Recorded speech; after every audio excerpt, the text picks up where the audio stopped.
నమస్తే and welcome to hit TV. Cricket ఆడే ఆటగాళ్లు ప్రతి మ్యాచ్ కు ముందు సెక్స్ లో పాల్గొంటారా? అలా చేయడం ద్వారా వారి ఆట తీరు మెరుగ్గా ఉంటుందా? ఫోకస్ పెరుగుతుందా? ఈ విషయంలో మన టీమిండియా ప్లేయర్ల వైఖరి ఎలా ఉంది? ఈ విషయంలో నిపుణులు ఏం చెప్తున్నారు? Let's watch.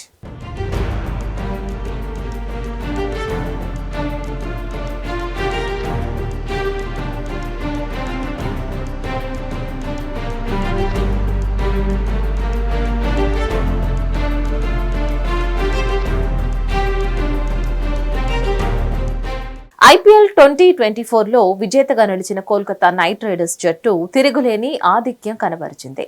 ఈ జట్టును విజయ పదంలో నడిపించిన వారిలో గౌతమ్ గంభీర్తో పాటు మాజీ ఆటగాడు అభిషేక్ నాయర్ కూడా ఉన్నాడు. ఇక వరుణ్ చక్రవర్తి, వెంకటేష్ అయ్యర్ వంటి ఆటగాళ్లు అభిషేక్ నాయర్ పనితీరును ఎంతగానో ప్రశంసించారు. ఇటీవలే ఓ ప్రముఖ ఛానల్ కు ఇచ్చిన ఇంటర్వ్యూలో అభిషేక్ నాయర్ అనేక విషయాలపై తన అభిప్రాయాలను చాలా స్పష్టంగా వెల్లడించారు. టోర్నమెంట్లు జరిగే సందర్భంగా క్రికెటర్లు సెక్స్ లో పాల్గొనడం సర్వసాధారణ విషయమని నాయర్ వెల్లడించాడు.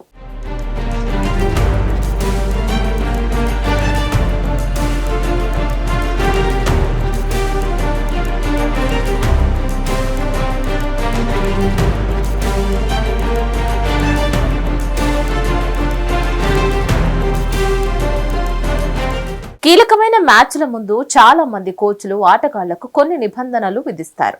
ఆటకు ముందు రోజు సెక్స్ లో పాల్గొనాలని కొందరు కోచ్లు సూచిస్తే, కొందరేమో పాల్గొనవద్దని కోచ్లు సూచిస్తూ ఉంటారు. భార్యలను, గర్ల్ ఫ్రెండ్స్ ను క్రికెటర్లతో అనుమతించే వారు కొందరైతే అనుమతించని వారు కూడా ఉంటారు.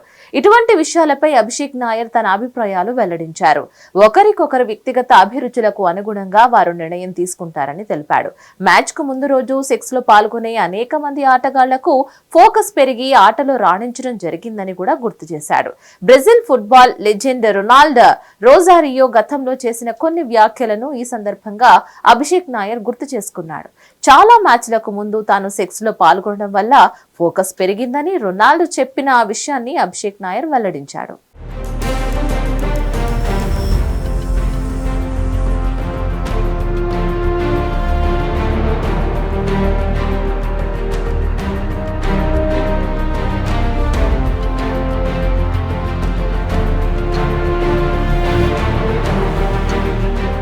2011లో భారత జట్టు వరల్డ్ కప్ గెలవడంలో అప్పటి కోచ్ గ్యారీ కిర్స్టన్ కీలక పాత్ర పోషించాడు. ఇక అప్పటి వరకు ఉన్న కొన్ని నిబంధనలను సడలించాడు. ఆటగాళ్లు అందరూ తమ తమ భార్యలతో కలిసి ఉండేలా గ్రీన్ సిగ్నల్ ఇచ్చాడు. అదే విధంగా పెళ్లి కాని ఆటగాళ్లకు తమ తమ గర్ల్ ఫ్రెండ్స్ లతో కలిసి ఉండేందుకు కూడా అనుమతించాడు. కోచ్ తీసుకున్న ఆ నిర్ణయం ఆటగాళ్ల ఆట తీరుపై ప్రభావం చూపింది. భారత జట్టుకు ప్రపంచ కప్ ను అందించింది. మరిన్ని ఇంట్రెస్టింగ్ అప్డేట్స్ కోసం please like, share and subscribe to hit TV.